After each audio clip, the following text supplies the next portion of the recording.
economic impacts. Remember, Europe is going to be devastated at this war. Germany is going to have to pay reparations. Their economy is going to be ravaged. The United States, they're going to come through after this conflict as the strongest economy in the world. Prior to this, if a country needed to get a loan to build something, they'd go to Great Britain. The United States is going to come out of this period in the 20s as the strongest economy in the world. And there's also impacts in Europe. Remember, Germany was an imperial power at the beginning of the World War. They're going to be stripped of all of their colonies. France is going to be essentially devastated because of all the fighting on their territory. Belgium is devastated. So the United States is going to be in a good position. Yeah, what is it? Wait, what was Willie in charge of? Willie? Yeah. Wilhelm? Yeah. He was Kaiser Wilhelm. So he was Germany. Germany's going to be defeated. Germany's been defeated, and we're after the Treaty of Versailles. This is post-war. Yeah. We'll learn about the Korean War later, but that's in the 50s. So right now we're at around 1919 right now.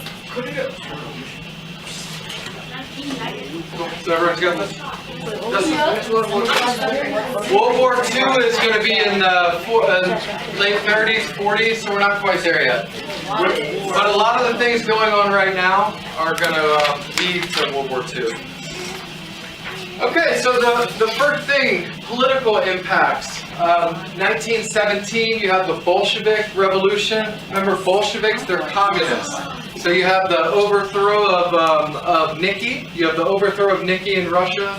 So now you have the communists in power in the Soviet Union. You have the overthrow of the Austro-Hungarian Empire. Germany has been defeated. The Ottoman Empire. So the landscape of Europe is completely changed. The Treaty of Versailles establishes 30 new countries that didn't exist before the war. Like Poland, so smaller nations. Yeah. Bolsheviks, so that was the name for the Russians. That was the name for the communists. These were like the revolutionaries that were overthrowing the Tsar. So, Vladimir Lenin and the Bolsheviks, they overthrow Nikki. They overthrow the Tsar, they overthrow, yeah. Like, what is communism? Communism? You probably learn about it more later, but it's the opposite of capitalism. So the capitalism is like a free market economy. If you want, you can have business. You can decide what kind of job you want to do. Communism, the government completely controls the economy. They control everything in the society. It's a state-managed society. It's like North Korea. It's exactly like North Korea. North Korea is one of the last remaining communist countries in the world. Yeah, next slide. But right next to Bolsheviks, just make sure you're clear that that's Russia. And remember, the war ends in 1918. Russia, they're going to be out of the war before the war ends. So they're not going to be invited to the Treaty of Versailles. Economic impact. So Europe is devastated. The United States is going to be a leading economic power. During World War I, there was a need for more more agricultural output. There was a need for more economic output because we had a war to fight. Remember, we had victory gardens. We were trying to save all of our resources so that we could send it overseas to help our troops. When the war ends, there's no longer that need. So farmers, they have a surplus. They have extra food that they can't sell because they don't have a war. They don't have soldiers to send it to. The same thing is going to happen in other industries as well, because we don't need to build weapons anymore. We don't need to build ships. We don't need the factories running at the same capacity. The economy, it's going to suffer. I mean, we are the strongest economy in the world, but we face some challenges at the beginning of after World War I as well. So what is it?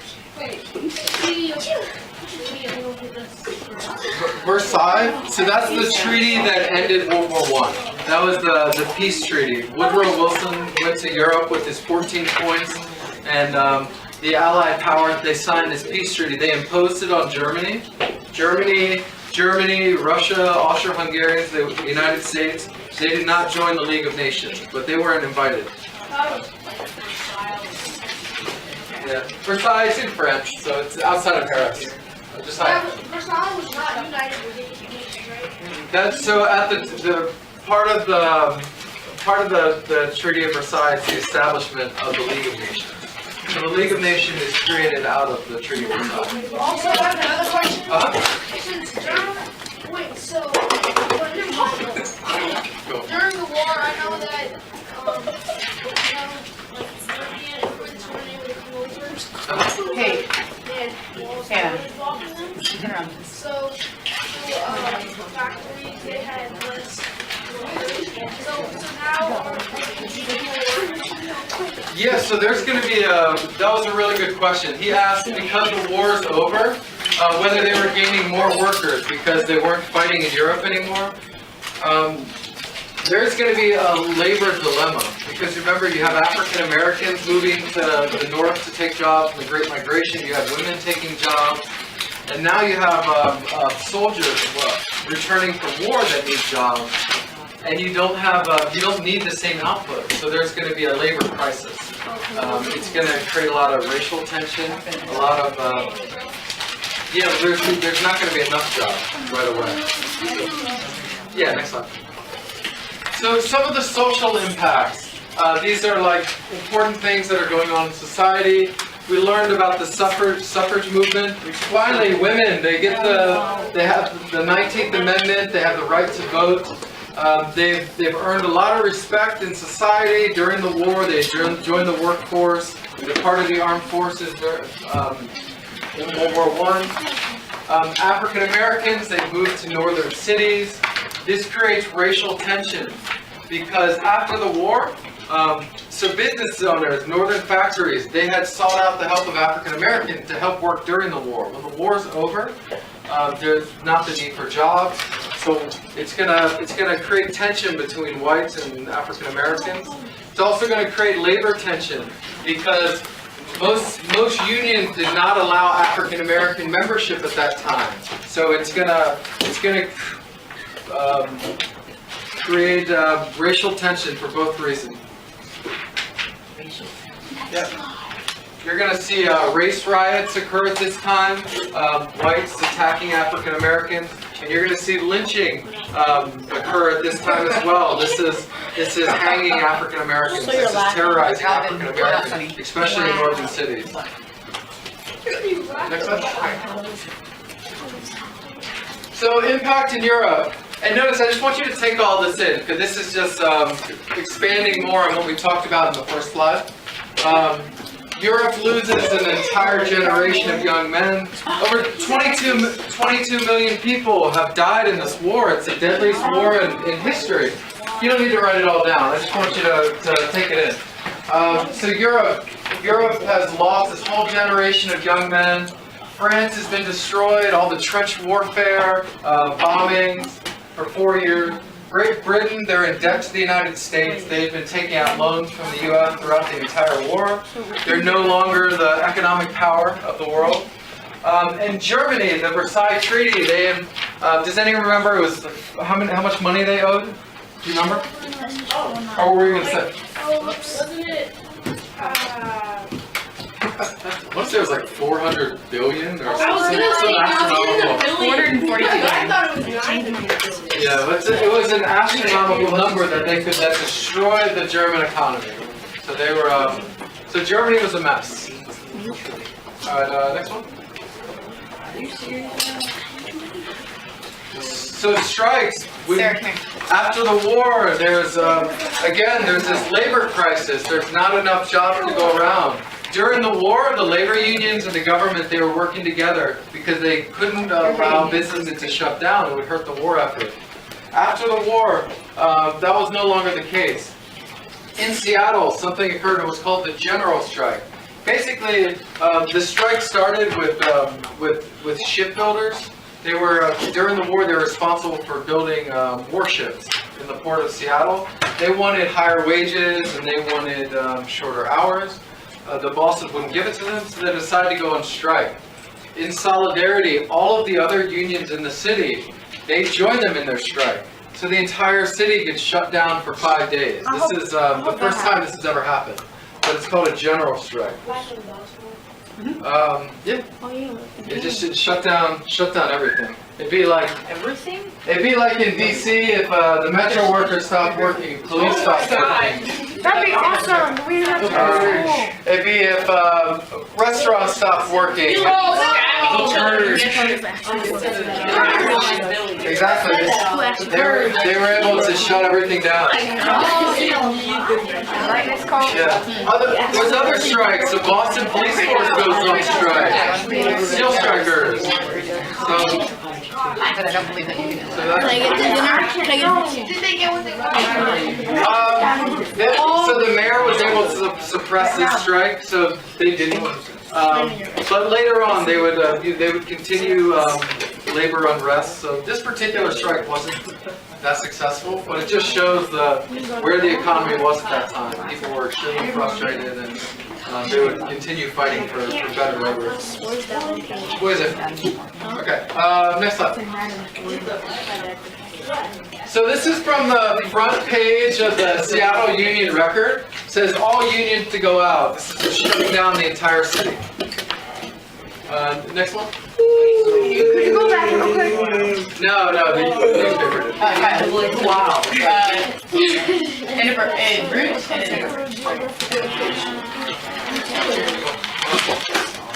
All right. So, okay, racial unrest. So returning soldiers, they found it hard to find jobs. Remember, African Americans had moved to the north during the Great Migration. The racial riots that are going to occur in the summer of 1919, they're going to be known as Red Summer, and it's going to be across the country. The biggest riot is going to occur in Chicago, but there were also race riots in Washington D.C. We're gonna see one that occurred in Omaha, but they're around the country, and they occurred basically because of a labor shortage. The NAACP, they're going to campaign for federal laws against lynching.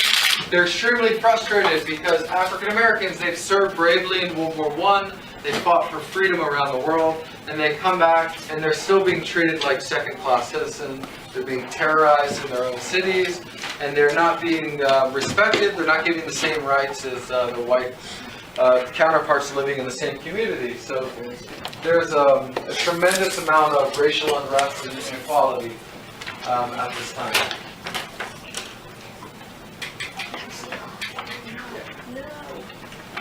There's a little more to write on this one, so I'll give you a second. Oh my god.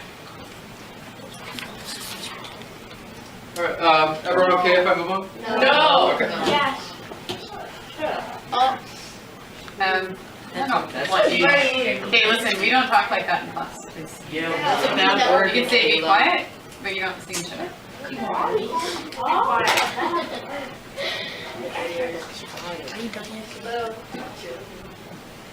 What?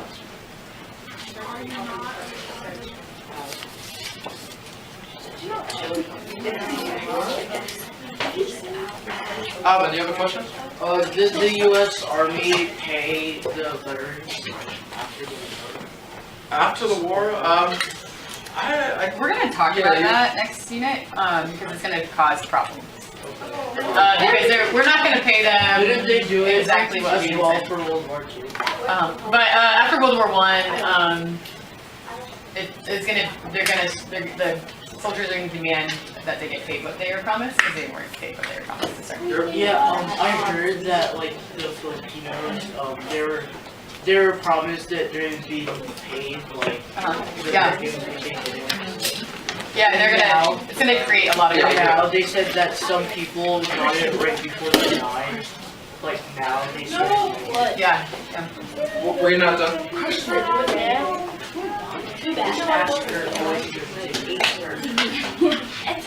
You mind? Can you go back? Go back just for a minute. Here, you want to get the last one?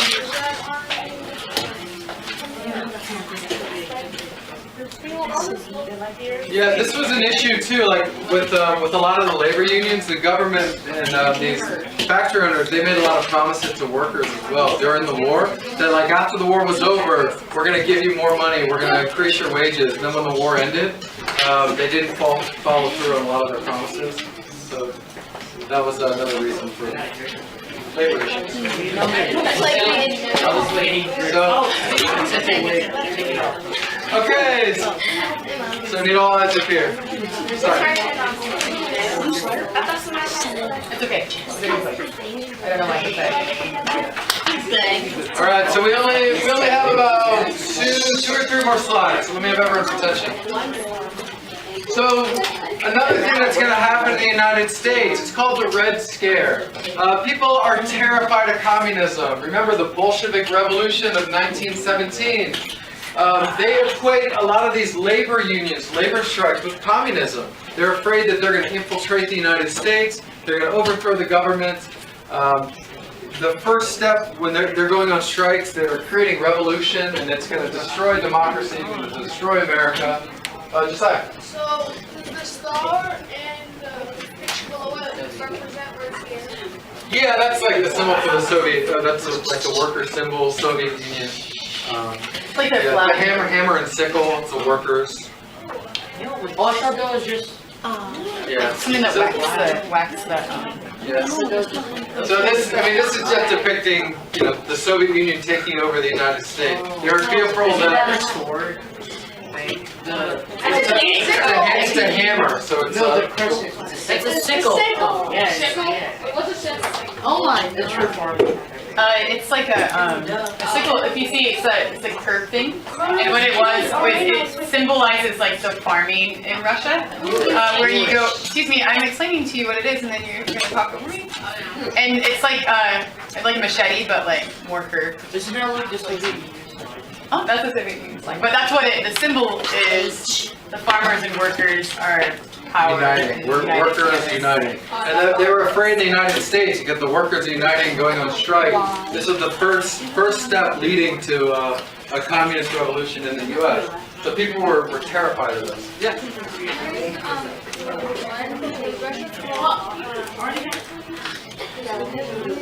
No, so they wouldn't, remember they were, it was the Tsarist Russia, they were a monarchy, and then when they first went to war, when they were fighting with the Allies, remember Nikki?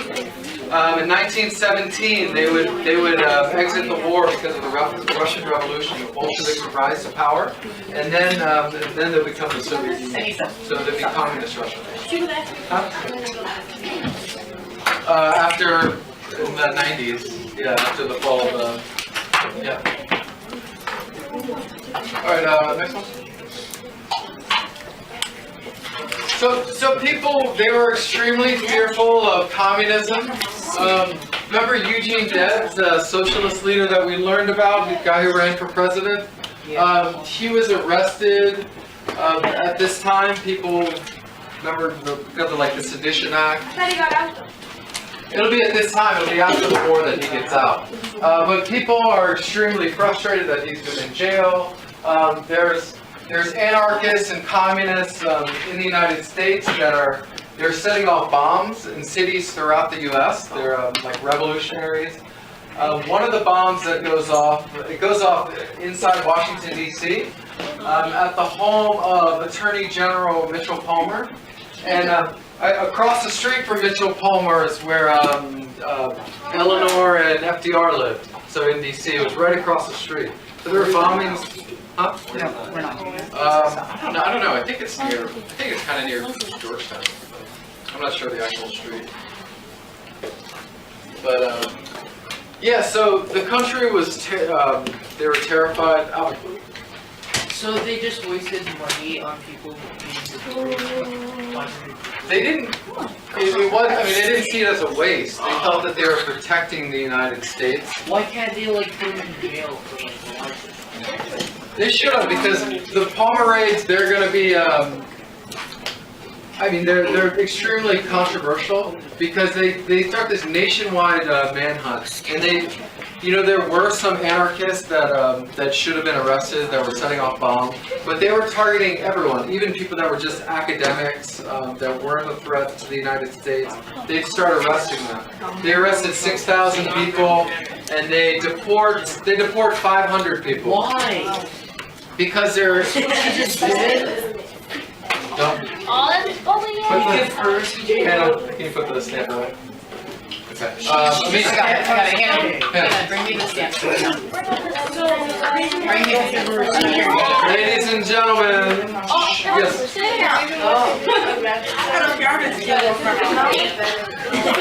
One second. All right, everyone. Amina trying to ask a question. Got everyone's attention? Okay, go ahead. Yeah.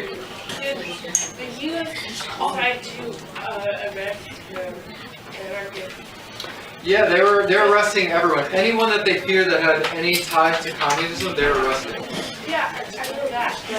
But did they arrest them because it was cheap? I mean, did they deport them because it was cheaper to deport them than to arrest them? Because if you arrest them, you have to.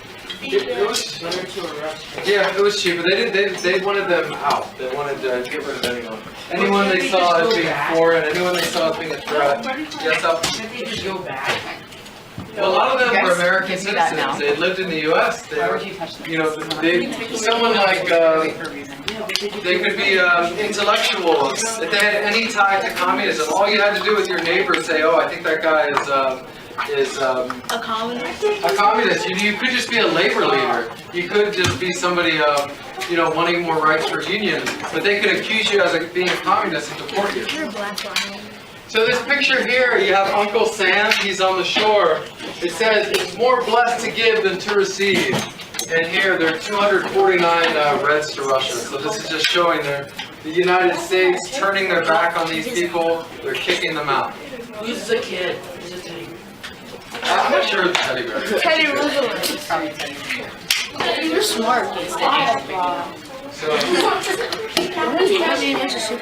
all right, so your activity today, we're gonna watch a little video clip. If you want to flip to activity 2, you're gonna have questions to answer about this video.